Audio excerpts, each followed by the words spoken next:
نرسیں، کسان، اساتذہ، کون ہے جس نے لاہور کی شاہ رخ مال روڈ پر دھرنا نہیں دیا، جبکہ مال روڈ کے تاجر اس احتجاج گردی سے تنگ ہیں۔ ہم ڈنڈے نکال کے باہر آ جائیں، قانون اپنے ہاتھ میں لے لیں، جو جلوس یہاں پہ آئے اس پر حملہ آور ہو جائیں، کیا کریں ہم؟ یعنی ایک طرف تو ہم اپنی قانونی جنگ لڑ رہے ہیں اور دوسری طرف جو ہے یہ قانون ہمیں اتنا بھی سپورٹ نہیں کر رہا کہ ہم جو ہے اپنے قانونی حق کا استعمال کریں۔ تاہم کچھ قانون دان شہریوں پر دھرنوں کے عذاب کو درست اقدامات تصور نہیں کرتے ہیں۔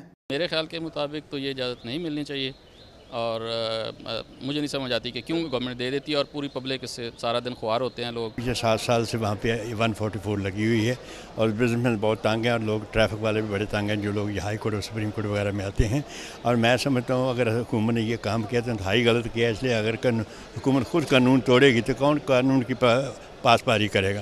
میں سمجھتا ہوں ایسا ان کو نہیں کرنا چاہیے۔ آئین تمام شہریوں کو احتجاج کا حق دیتا ہے، لیکن دوسرے شہریوں کی مشکلات میں اضافہ کرنے کی بھی قانون اجازت نہیں دیتا۔ مال روڈ پر دفعہ 144 نافذ ہے، مگر اس کے باوجود جلسے، جلوس، دھرنے، احتجاج، شہری ہیں پریشان۔